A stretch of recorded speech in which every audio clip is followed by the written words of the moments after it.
Shalom. Shalom. Terima kasih untuk perkenannya Bapak Gembala, Bapak Theophilus, untuk saya boleh berbagi firman di sini dan mempelajarinya bersama-sama. Kita akan mempelajari satu topik bahasan yang kita akan mengerti bersama, yang mungkin di antara kita belum memahami apa isi Alkitab kita tentang Abraham Avinu. Kalau Pak Theophilus ngundang saya, ini ada konsekuensinya. Jadi penyampaian firman jadi PA, Bapak Gembala. Dan kita akan belajar mengenai siapa itu Abraham Avinu. Kita tidak pernah diperkenalkan bahwa Abraham itu adalah Nabi Abraham. Padahal tentu saja Abraham punya karakter nabi. Tetapi bagi orang Yahudi ada yang lebih tinggi stratanya daripada sekedar nabi. Dia adalah Abraham Avinu, bapak leluhur. Bagi orang-orang Yahudi, seorang nabi yang dianggap terbesar adalah Musa. Tetapi di atas Musa tentu saja ada Abraham Avinu, Abraham bapak kita. Kenapa dia disebut sebagai Abraham bapak kita? Karena dialah yang mengawali keimanan di bumi dipijakkan dari iman dari Abraham. Makanya ketika kita membaca kitab Injil dalam Matius pasal 1, Lukas pasal 3, itu selalu dituliskan silsilah, bahwa silsilah Yesus Kristus ditulis atas dasar orang-orang beriman dan sampai kepada nama Abraham. Maka Matius 1 ayat 1 menuliskan Sefer Toledot Yeshua Hamashiach ben David ben Abraham.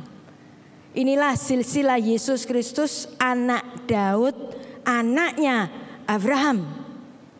Nah, Daud dan Abraham adalah orang-orang beriman, tapi mereka bukan orang yang dicetak beriman, tapi mereka memiliki fase-fase untuk menuju kepada keimanan yang benar. Maka kita semua gak usah khawatir dengan iman kita yang sedang berproses. Kita semua adalah orang-orang yang sedang berproses, yang dimana Abraham pun tidak dicetak untuk beriman. Kita taunya itu kesalahannya Abraham itu apa sih? Kita sulit untuk mencari kesalahannya Abraham. Biasanya kita akan melihat kesalahannya Abraham ketika dia menerima Hagar untuk melahirkan Ismail baginya. Kita pandang itu sebagai kesalahan. Oke? Tetapi sebenarnya ada kesalahan yang lain yang kita tidak menyadari gara-gara kita membaca Alkitab dalam Alkitab terjemahan. Enggak apa-apa ya. Tapi untuk pemahaman lebih dalam kita perlu untuk memahami Alkitab dalam bahasa asli Ibrani.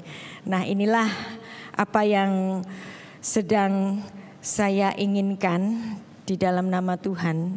Saya dulu itu enggak pernah punya cita-cita untuk berdiri di mimbar untuk mengajar secara langsung. Saya menulis berpuluh tahun, menulis dengan nama samaran, tapi pada akhirnya ketahuan dan akhirnya atas perkenan Tuhan saya diperbolehkan juga untuk berdiri di sini. Dan kita akan mempelajari tentang Abraham. Dan kenapa Anda mungkin yang baru kenal saya, baru lihat saya di sini, kenapa kok saya pakai kerudung? Ini bukan kerudung biasa, ini namanya mantila. Mantila adalah kerudung doa yang biasa dipakai oleh saudara tua kita, kalangan Ortodoks dan Katolik. Dan kalau Anda zaman dulu mungkin 10 tahun yang lalu masih terima kartu Natal. Sekarang kalau bilang Merry Christmas kan pakai WA saja. Dulu kan masih pakai kartu Natal. Kita selalu melihat Bunda Maria menggendong bayi Yesus dengan berkerudung kan. Berarti kerudung adalah pakaian tradisional pada zamannya Tuhan Yesus. Jadi ini kalau di Indonesia mungkin kerudung itu identik dengan teman-teman Muslim, tapi sebenarnya enggak. Dan ingin saya memperkenalkan keyahudian Yesus Kristus dan bagaimana ketika Alkitab dibaca dalam bahasa asli itu akan sangat indah sekali. Untuk mempelajari siapa itu Abraham, kita akan membaca satu bagian firman Kejadian 11 ayat 27 sampai 32. Kita akan membaca, inilah keturunan Terah. Terah memperanakkan Abram, Nahor dan Haran. Dan Haran memperanakkan Lot. Ketika Terah ayahnya masih hidup, matilah Haran di negeri kelahirannya di Ur Kasdim. Ur Kasdim itu adalah bagian Mesopotamia atau Aram Naharaim. Ayat 28. Ketika Terah ayahnya masih hidup, matilah Haran di negeri kelahirannya di Ur Kasdim. Ayat 29. Abram dan Nahor kedua-duanya kawin. Nama istri Adam ialah Sarai, nama istri Nahor adalah Milka. Haran dan ayah Milka adalah Yishka. Ayat 30. Sarai itu mandul, tidak mempunyai anak. Lalu Terah membawa Abram anaknya serta cucunya, Lot yaitu anak Haram, dan Sarai menantunya, istri Abram anaknya. Ia berangkat bersama-sama mereka dari Ur Kasdim, perhatikan Ur Kasdim, untuk pergi ke tanah Kanaan. Tapi nggak nyampe ke tanah Kanaan, lalu mereka sampai ke Haran dan tinggal di situ, menetap di sana. Umur Terah ada 205 tahun, lalu ia mati di Haran. Berarti di sini Terah yang tercatat di Alkitab dulunya adalah penyembah ilah lain. Mungkin dia sudah mendapatkan panggilan dari Tuhan, tapi nggak tuntas. Hanya sampai kemana? Ke Haran. Maka kemudian Tuhan memanggil putranya yaitu Abram. Dan kita baca bagian ayat yang menetapkan bahwa Abram adalah disebut sebagai bapak orang beriman. Di mana sih ayatnya? Kejadian 26 ayat 5. Ini adalah penetapan bahwa Abram atau Abraham sebagai bapak orang beriman. Perhatikan baik-baik. Ketika kita membaca dalam bahasa asli Ibrani. Ekef Asher Shema Avram Bekoli. Karena Abraham telah mendengar. Mendengar itu Shema. Nah, hukum atau kalimat syahadatnya orang Israel itu Shema Israel, Adonai Eloheinu, Adonai Echad. Dengar Israel, taatilah Israel, Tuhan itu Allah kita, Tuhan itu Esa. Nah, di sini dikatakan bahwa Abraham adalah orang yang mendengar. Ada yang menarik dalam Alkitab kita, bahwa Alkitab kita itu enggak punya kata taat. Punyanya kata Shema, mendengar. Mendengar apa? Mendengar firmanku, memelihara kewajibannya kepadaku, yaitu segala perintah. Kata perintah dalam bahasa Ibrani itu mitzvot.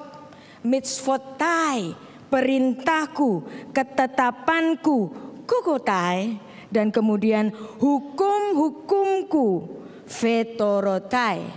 Nah, torotai ini berasal dari Torah.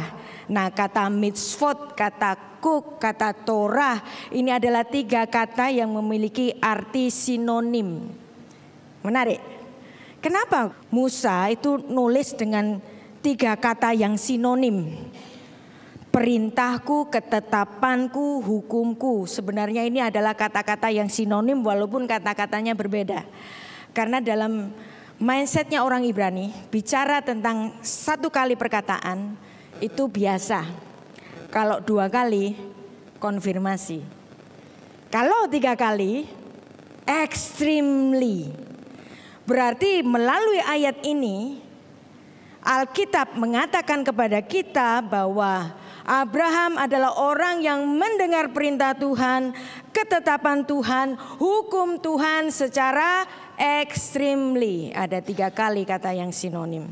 Kita tadi menyanyikan lagu And the Creature, Christ, Holy.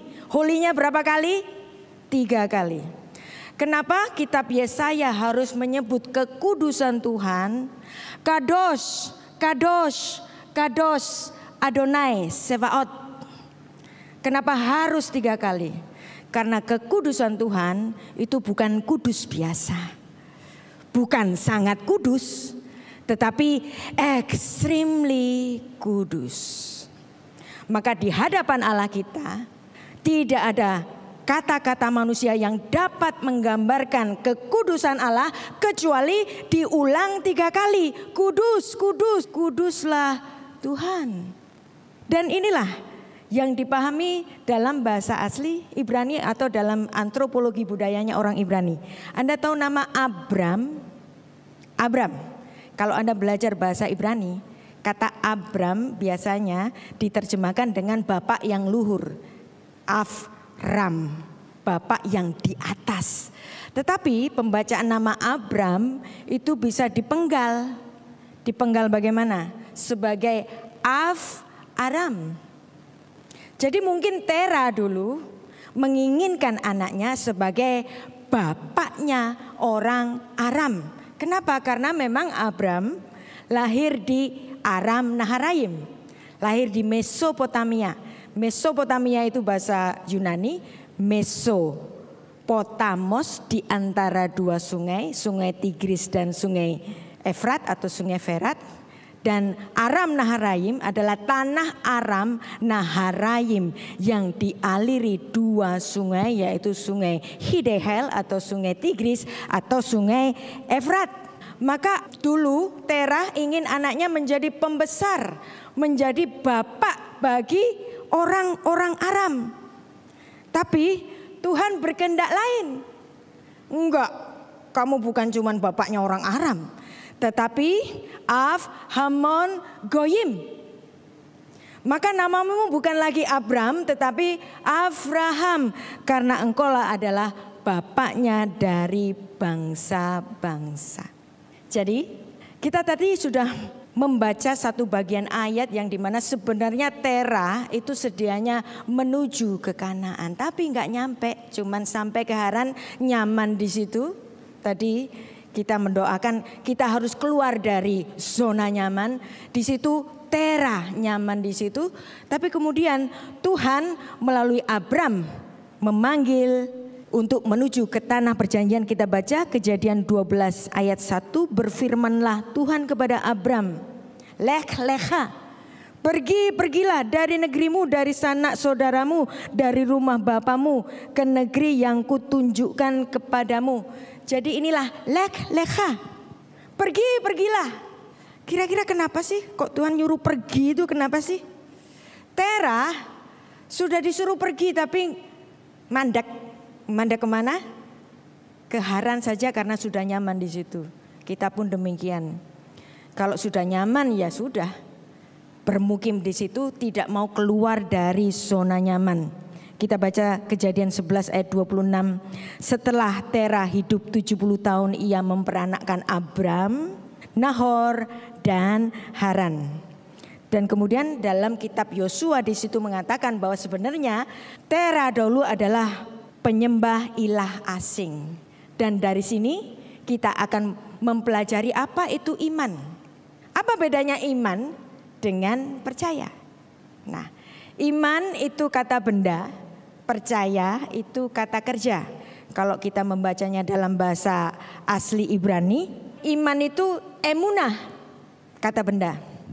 Kata kerjanya aman. Aman seperti kita bicara aman. Bagaimana Anda merasa aman? Bagaimana hidup Anda merasa aman ketika Anda beriman? Aman, iman, amin. Kata dasarnya sama. Nah, dari sini kita bisa membedakan bahwa iman dan percaya sebenarnya sama saja. Iman, aman, amin, dan percaya itu adalah percaya sebelum melihat. Kita itu maunya apa? Melihat dulu baru percaya. Kalau kita mau ke restoran baru, lihat Instagramnya apa dulu, ya. Lihat dulu baru kecap. Tapi kalau tatanan Alkitab, kecap dulu baru lihat. Kecaplah dan lihatlah. Jadi kita diajar untuk percaya lebih dulu baru melihat. Dan bicara mengenai kata Shema, menarik. Kata Shema artinya mendengar. Kalau Anda belajar bahasa asli Ibrani untuk Alkitab Perjanjian Lama maupun Perjanjian Baru, gak punya kata taat. Adanya apa? Dengar. Berarti kata mendengar bukan hanya sekedar mendengar, tetapi meresponi. Dari respon menuju ke responsibility. Itu baru namanya taat. Jadi nggak punya kata taat, aneh. Kira-kira kenapa sih kok nggak ada kata taat? Kalau dibilang orang yang tidak taat berarti orang yang nggak mendengar. Contohnya di mana? Kita baca satu bagian Alkitab di Nehemia 9 ayat 16. Tetapi mereka nenek moyang kami bertindak angkuh, besi tegang leher, tidak patuh. Ya. Patuh, taat. Ternyata nggak ada kata patuh. Kata patuh diterjemahkan dari veloshamu. Mereka tidak mendengar. Tapi di sini diterjemahkan dengan patuh. Salah apa enggak? Terjemahannya enggak salah. Karena Alkitab bahasa Indonesia menerjemahkannya secara kontekstual. Secara kontekstual dalam artian patuh atau taat. Tetapi bahasa Ibraninya enggak ada kata taat. Nah, jadi kalau Anda mendengar atau membaca kata taat, patuh, itu semuanya diterjemahkan dari kata-kata Ibrani syama yang utama. Yang kedua adalah nasak, itu mencium atau melekat dengan Tuhan. Kemudian ada syamar. Syamar itu menjaga. Bisa juga diartikan dalam artian patuh, taat, obey.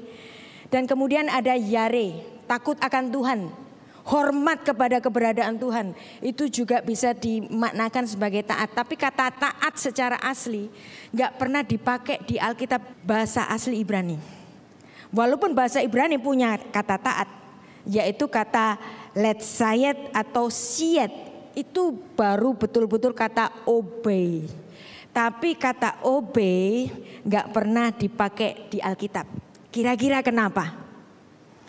Karena memang Tuhan ingin umatnya bukan sekedar ketaatan buta, tapi ketaatannya berasal dari mendengar.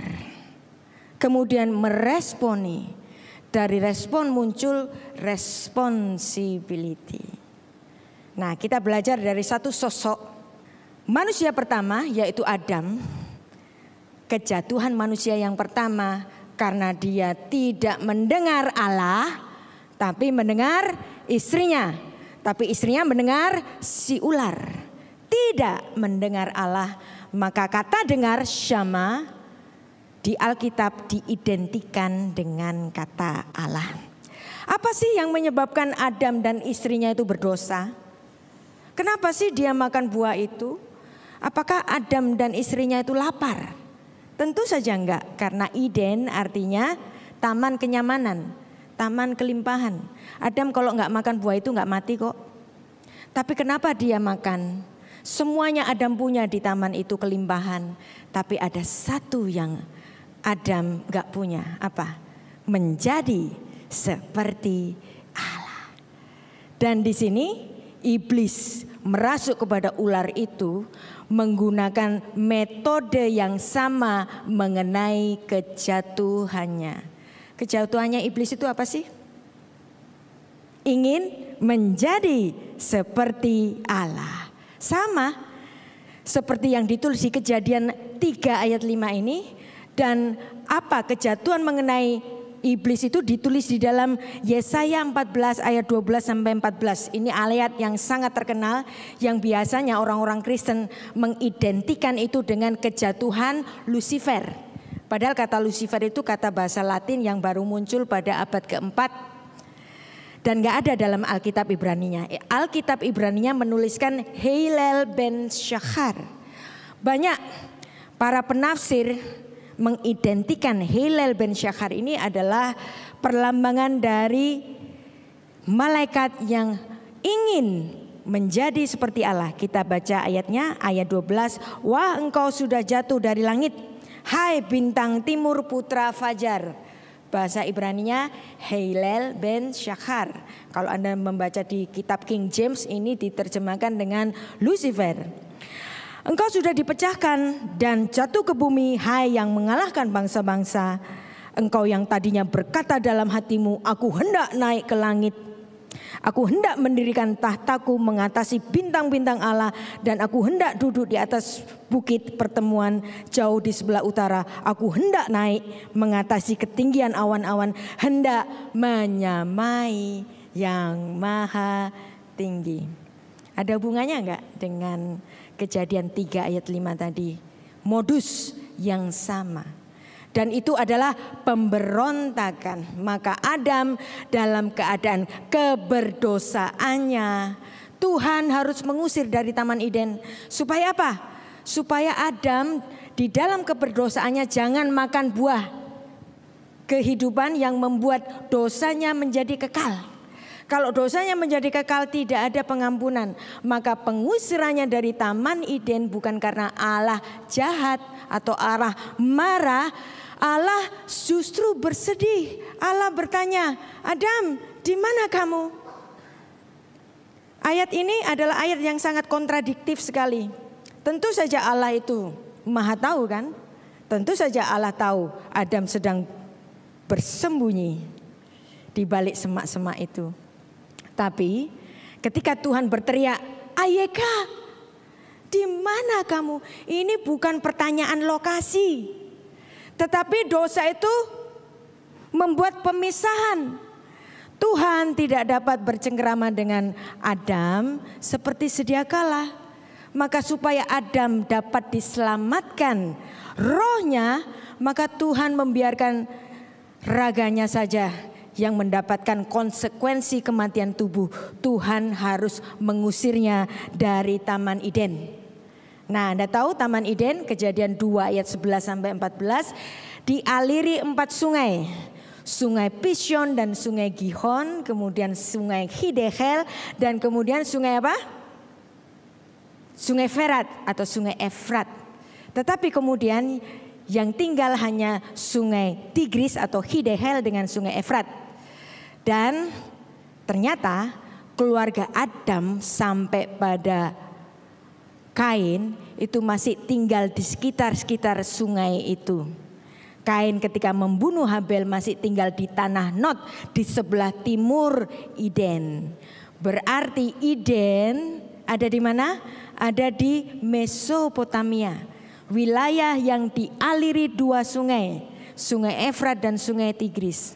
Perhatikan kesamaan antara tinggalnya keluarga Adam yang mula-mula dan tinggalnya Abraham. Sama di wilayah apa? Aram Naharaim. Aram yang di antara 2 sungai. Anda tahu tadi Eden adalah taman kenyamanan. Ketika manusia itu diusir, berarti pengusiran, tempat pengusiran itu adalah galut. Apa itu galut? Tempat keterasingan, asing dari Allah. Karena manusia berdosa, manusia tidak dapat kembali untuk berhubungan seperti sedia kala seperti di Taman Eden. Berarti ketika Abraham pun yang lahir di Aram Naharaim, Tuhan harus panggil keluar. Keluar kamu dari Aram Naharaim, karena Aram Naharaim itu galut. Galut, tempat keterasingan. Maka Abraham harus keluar dari galut tempat keterasingan itu untuk menuju ke tanah perjanjian. Dan perhatikan, ketika orang-orang Israel sudah tinggal di tanah perjanjian dari Mesir, ketika orang-orang Israel tidak setia dengan Tuhan, kerajaan terpecah utara dan selatan, dibuangnya kemana? Dibuangnya kemana? Dibuangnya ke Babilonia. Dan Babilonia ini adalah Aram Naharaim. Galut, tempat keterasingan. Kamu gak setia denganku, kubuang engkau ke Galut. Jadi pembuangan ke Babel itu bukan ujuk-ujuk tiba-tiba dibuang di sana out of nowhere, out of nothing. Semua ada dasarnya. Dasarnya di mana? Dasarnya di kitab Kejadian. Untuk itulah buku saya yang terbaru, untuk bagian terakhir bab 9 dan bab 10, saya menulisnya di Aram Naharaim. Saya khusus pergi ke Urfa, nama Ur hari ini yang masih dari bagian Turki yang paling timur. Saya menyelesaikan ini untuk merasakan bagaimana nafas Allah ketika memanggil Abraham, aku panggil engkau keluar dari Galut. Kita baca lagi Kejadian 12 ayat 1. Berfirmanlah Tuhan kepada Abraham, lecha, pergilah dari Galut. Dan Galut kita hari ini apa? Kalau Galutnya Abraham adalah Aram Naharaim, Ur Kasdim, Haran, menuju ke tanah perjanjian. Galut kita adalah dunia ini. Dunia ini menjadi asing dari Tuhan karena dunia adalah tempatnya orang-orang berdosa. Sehingga Abraham harus keluar dari tanah itu, lecha, dimulai dari bapaknya. Dan Abraham mungkin bukan orang yang pertama dipanggil Tuhan. Mungkin Terah lebih dulu, mungkin juga ada orang-orang yang lainnya yang Alkitab tidak menulisnya. Dan dari sini kita akan mempelajari Abraham imannya berproses. Kayak kita. Jadi Anda semua, kita semua jangan takut dengan proses keimanan kita.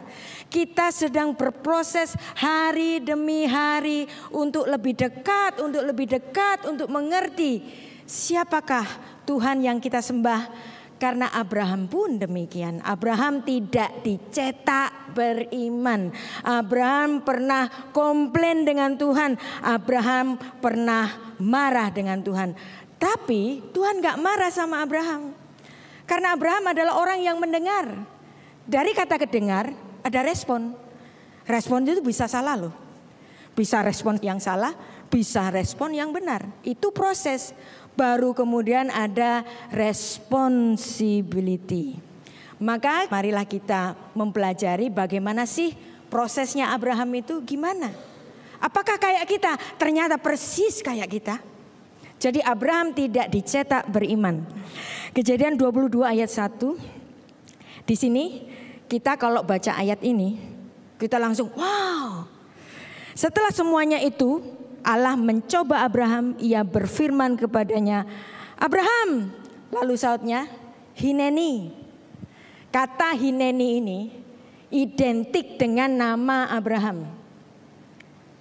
Hineni itu artinya ini aku Tuhan. Jadi seperti seorang tentara yang bersiap di hadapan sang palimelnya. Abraham, Hineni. Siap. Abraham. Tapi ketika Abraham bicara Hineni, apakah langsung dia bisa bicara Hineni siap dengan sangat takut, dengan sangat hormat? Ini ada prosesnya. Lalu Tuhan berkata, ambillah anakmu yang tunggal yang engkau kasihi. Ya, Tuhan ngomongnya pelan-pelan. Anakmu yang tunggal, karena Ismailnya sudah diusir keluar, di kemahnya tinggal anak satu, jadi anaknya yang tunggal. Yang engkau kasihi, yakni Ishak. Ngomong yang pelan-pelan Tuhan. Pergilah, lecha lagi. Pergilah, sama dengan Kejadian pasal 12 tadi. Ke tanah Moria, persembahkan dia di sana sebagai korban bakaran pada salah satu gunung yang akan kukatakan kepadamu. Apa yang dilakukan oleh Abraham? Gak pakai tanya A, B, C. Enggak. Keesokan harinya pagi-pagi bangunlah Abraham. Ia memasang pelana keledainya, memanggil 2 orang bujangnya beserta Ishak anaknya. Ia membelah juga kayu untuk korban bakaran itu. Lalu berangkatlah ia pergi ke tempat yang dikatakan kepadanya. Terus kita bilang, wow, gak ada orang beriman kayak Abraham. Anda pikir Abraham dicetak beriman apa enggak? Kenapa kok Abraham tanpa bertanya langsung Hineni siap? Ternyata di sini Abraham memiliki proses yang sangat berat, yang sangat hebat, yang membuat dia sangat takut di hadapan Allahnya. Dan Anda tahu Abraham, sekali lagi saya katakan, Abraham tidak dicetak beriman. Tuhan tidak menginginkan ketaatan kita, ketaatan secara buta, tetapi kita mau orang-orang yang mendengar, yang meresponi dan responsibility. Ada pepatah dalam bahasa Ibrani menuliskan demikian. En hakados barukhu ba bitrunya im beriotaf. bahwa Allah yang Maha Kudus tidak akan memperlakukan makhluknya secara semena-mena. Tuhan memberikan hikmat kepada manusia untuk menimbang, menilai. Kalau Abraham dicetak beriman itu namanya semena-mena. Namanya diprogram. Abraham tidak diprogram beriman langsung iya seperti robot, enggak. Karena in hakados baruhu ba bitrunya imperiotaf. Tuhan tidak memperlakukan umatnya secara semena-mena. Makanya kalimat syahadatnya orang Yahudi itu Shema Israel. Adonai Elohenu, Adonai Echad. Bukan taatilah, bukan patuhilah, tapi dengar Israel. Tuhan itu Allah kita. Tuhan itu Esa. Dan dari sini kita akan memahami kenapa sih Abraham kalau dipanggil Tuhan selalu Hineni. Dasarnya dari mana? Dasarnya dari mana? Dasarnya dari Kejadian 15 ayat 1 sampai 3 dan nanti kita akan belajar lebih jauh. Kemudian datanglah firman Tuhan kepada Abram dalam suatu penglihatan. Janganlah takut Abram, aku perisaimu, upahmu sangat besar. Abram menjawab, Anda tahu kalau kita dapat wahyu dari Tuhan yang audible, terus Tuhan mengatakan, jangan takut Abraham, akulah perisamu, upahmu sangat besar. Respon kita itu kayak gimana? Oh haleluya, terpujilah Tuhan. Tapi di sini respon Abraham nggak bagus, nggak bagus. Responnya gimana? Ya Tuhan Allah, apakah yang kau berikan kepadaku? Nggak asik dong. Padahal Tuhan mengatakan, jangan takut, aku perisaimu. Mestinya kan dia bilang haleluya. Tapi dia mengeluh. Tuhan Allah, apakah yang kau berikan kepadaku? Karena aku meninggal dengan tidak punya anak. Nah, kata yang diterjemahkan dengan kata tidak punya anak itu bahasa Ibraninya itu ariri. Kata ariri berasal dari kata arar, artinya aku dikutuk. Kurang ajar enggak ini? Orang dibilang Tuhan itu perisainya, tapi dia merasa dikutuk. Ariri, aku ini dikutuk, aku enggak punya anak. Dan yang akan mewarisi rumahku Eliezer, orang Damsik itu, hambaku. Lalu Abraham komplain, engkau perisaiku, tapi engkau tidak membawaku keturunan sehingga seorang hambaku nanti yang jadi pewarisku. Wow, berani. Tapi anehnya Tuhan gak marah. Dan dari situ kita akan mempelajari ayat selanjutnya, ayat 4. Tapi datanglah firman Tuhan kepadanya, orang ini, Eliezer, tidak akan menjadi ahli warismu, melainkan anak kandungmu yang akan menjadi ahli warismu. Lalu Tuhan terhadap komplainnya Abraham yang sebenarnya kurang ajar tadi itu, aku terkutuk, kan kurang ajar dia sama Tuhan. Orang dibilang Tuhan perisainya. Lalu Tuhan bicara seperti seorang ayah kepada anaknya yang baru umur 5 tahun. Anda tahu kalau kita punya anak yang baru umur 3, 4, 5 tahun, kalau merajuk bapaknya marah apa enggak? Dikatain dengan baik-baik.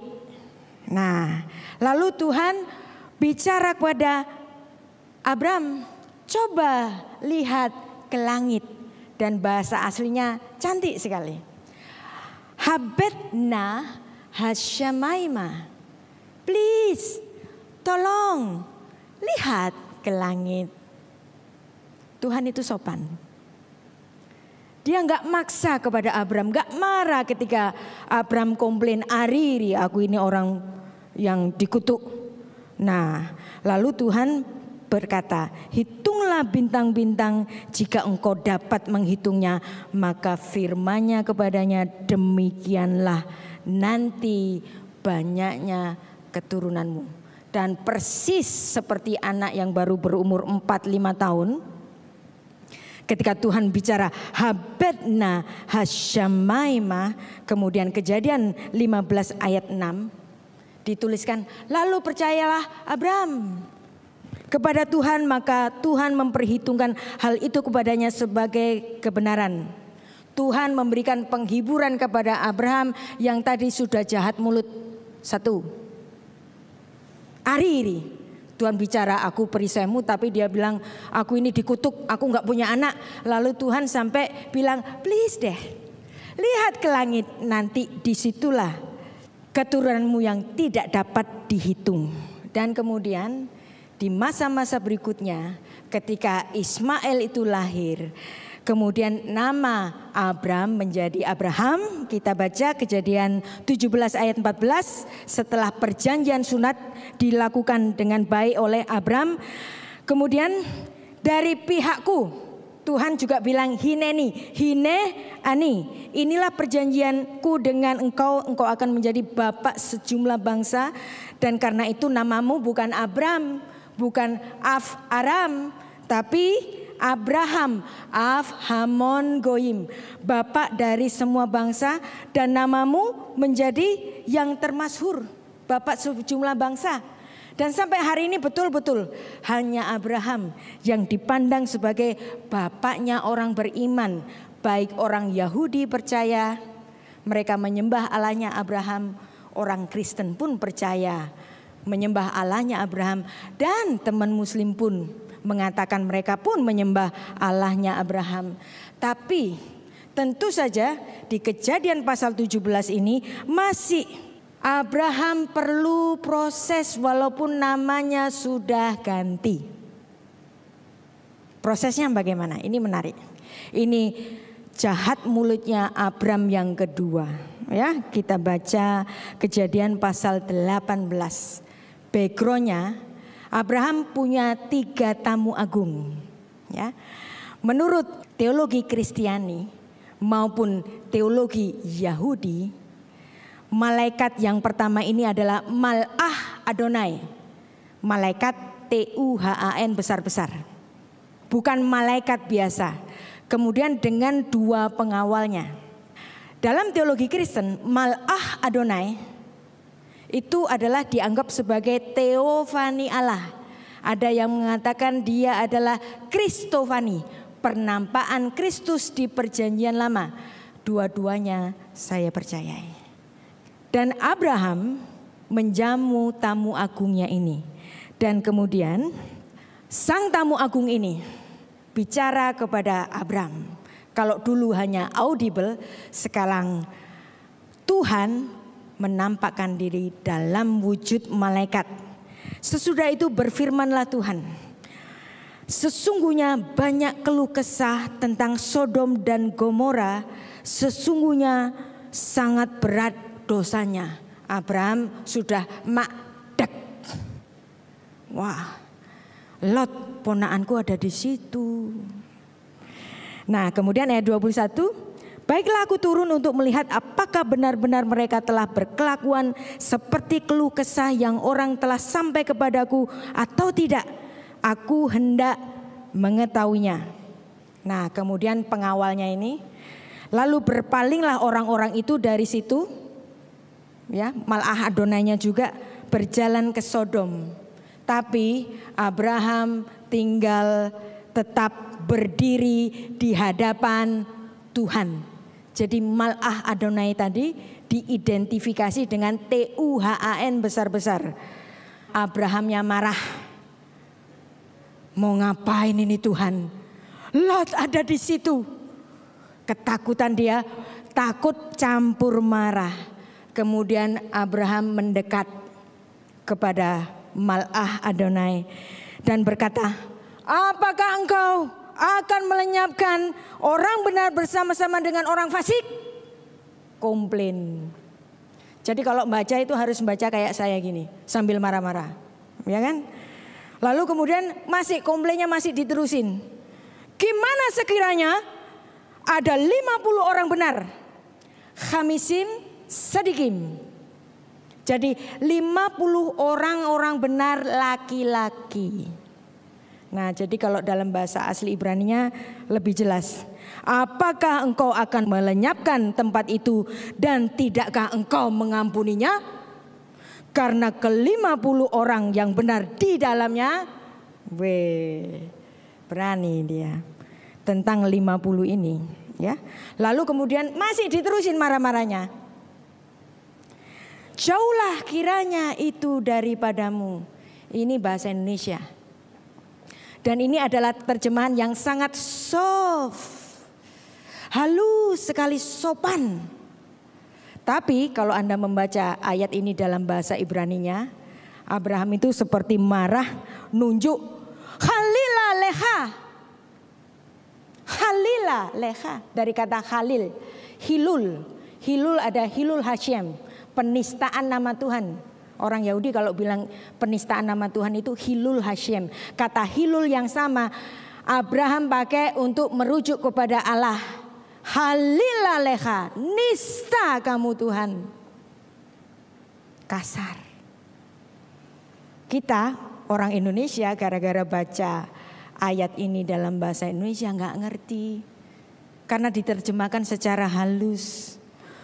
Nista kamu untuk berbuat demikian, membunuh orang-orang benar bersama-sama dengan orang fasik, sehingga orang benar itu seolah-olah sama dengan orang fasik. Jauhlah kiranya. Nah ini jauhlah kiranya lagi. Tapi sebenarnya bahasa aslinya halila leha. Abraham menyebut nista kamu Tuhan bukan sekali, 2 kali. Dalam hukumnya orang Yahudi 1 kali biasa, 2 kali konfirmasi. Serius ini marahnya si Abraham. Masakan hakim segenap bumi tidak menghukum dengan adil? Jadi bacanya harus kayak saya. Marah-marah kayak begitu. Berani. Tapi Tuhan marah apa enggak? Enggak marah. Aneh. Jadi Tuhan tuh benar-benar seperti bapak menghadapi anaknya yang masih balita, yang merajuk, yang tantrum. Abraham sedang tantrum. Di Perjanjian Baru kita sering mendengarkan atau membaca terjemahan dari Rasul Paulus, sekali-kali tidak. Itu sebenarnya adalah kata yang sama yang diucapkan oleh Abraham. Tapi di sini Rasul Paulus bedanya nggak ngomong sama Tuhan, tapi kepada audiensnya. Sekali-kali tidak, halilah, nista aku kalau melakukan itu. Nah itu yang ditulis dalam Roma 3 ayat 4, ayat 6, Roma 6 ayat 2 dan seterusnya. Ada banyak sekali kata sekali-kali tidak. Di sini Rasul Paulus sebagai orang Yahudi menggunakan istilah yang sama, halilah, tapi bukan leha kepada Tuhan. Enggak sejahat dari si Abraham tadi. Nah, God forbid bahasa Inggrisnya. Karena Tuhan adalah hakim. Kalau Anda sering nonton film mengenai lawyer atau film mengenai law di TV, lawyer-lawyer Amerika itu, kemudian di sini kalau melihat kisah itu, sebenarnya Abraham di sini dia enggak jahat. Dia bertanggung jawab untuk keselamatan orang-orang benar di Sodom dan Gomora. Tuhan melihat hatinya Abraham. Memang Abraham marah dengan Tuhan, tapi kemarahannya berdasarkan karena Abraham mencintai hidup. Abraham gak rela orang-orang benar mati bersama-sama orang dursila di Sodom dan Gomora. Maka ada perkataan halila leha, dan Tuhan gak marah. Dan kemudian Tuhan langsung apa? Langsung meluluskan. Ayat 26. Jika aku dapati 50 orang benar di kota Sodom, aku akan mengampuni seluruh tempat itu karena mereka. Bapak Ibu, biasanya peristiwa ini disebut dengan bargaining, tawar menawar. Dan itu benar, memang tawar menawar. Tapi ada yang gak dibaca oleh orang Kristen, yaitu apa? Khutsbah, kelancangan Abraham, itu yang gak dibaca. Dan di sini sebenarnya Abraham sudah lancang.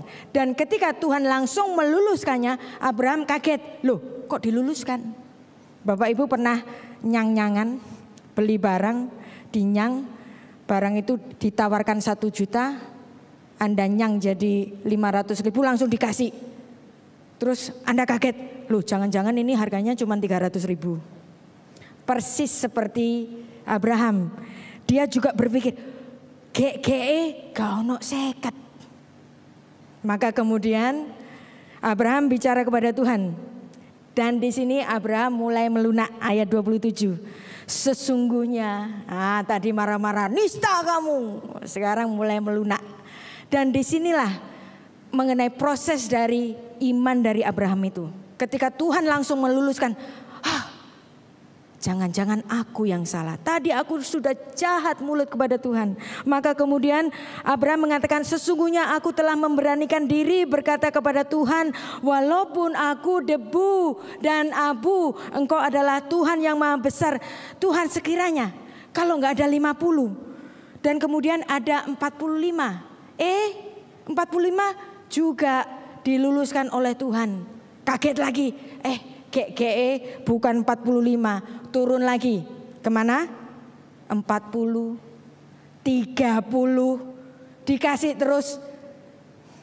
Masih terus memberanikan diri. Berarti di sini Abraham tidak jahat. Dia concern dengan orang baik yang dia tidak rela dihukum bersama-sama dengan orang dursila di Sodom dan Gomora. Itulah kenapa Tuhan gak marah.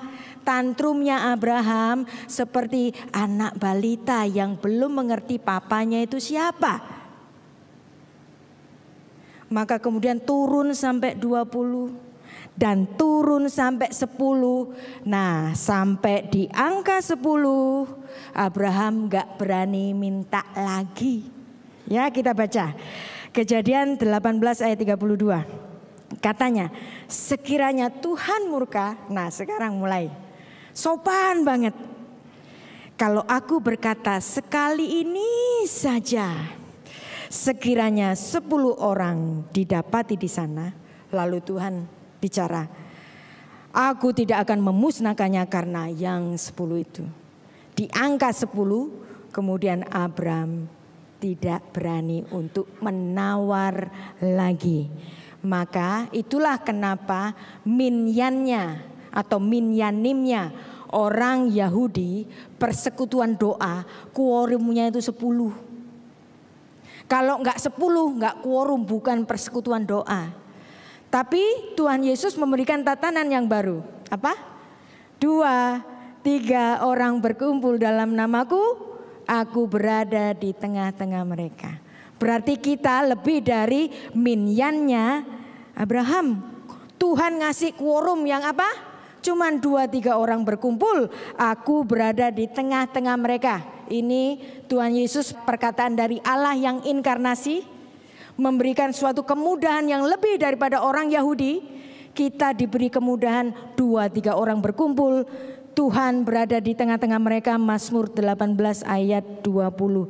Dan inilah yang menjadikan suatu pemahaman bagi kita bahwa sebenarnya nenek moyangnya orang Yahudi itu tegar tengkuk. Kenapa mereka tegar tengkuk? Karena leluhurnya pun komplainan dengan Tuhan. Dan dari sini kita melihat bahwa Tuhan kita memiliki hati yang lembut kepada anak-anaknya yang dia lihat masih balita ini, belum dewasa rohani, kalau tantrum. Jadi tantrumnya Abraham ketika dia masih kanak-kanak. Jadi mungkinkah kita berdebat dengan Tuhan? Mungkin. Dan kita diperkenankan untuk mendebatnya kalau kita nggak setuju. Ada ayatnya, ada dong. Semua orang kan, wah ini tafsir ini, rauno ayate ini. Nah, makanya harus ada ayatnya. Yesaya 1 ayat 18. Marilah kita berperkara. Sekalipun dosamu merah seperti kirmisi, akan menjadi putih seperti salju. Nah, dan itulah challenge yang diberikan Tuhan untuk kita. Kita seringkali men-challenge Tuhan. Aku mau setia kalau aku naik pangkat. Challenge Tuhan. Aku mau melayani kalau. Aku mau begini kalau. Dan Tuhan kadang-kadang mengabulkan itu. Kenapa sih? Seperti Abraham tadi. Ketika tantrum, dikasih kok. Gimana kalau 50? Kasih 50. Oke, aku gak jadi marah kalau 50. 40, 30, 20, 10. Maka dari situlah kenapa di Alkitab tidak ada kata taat.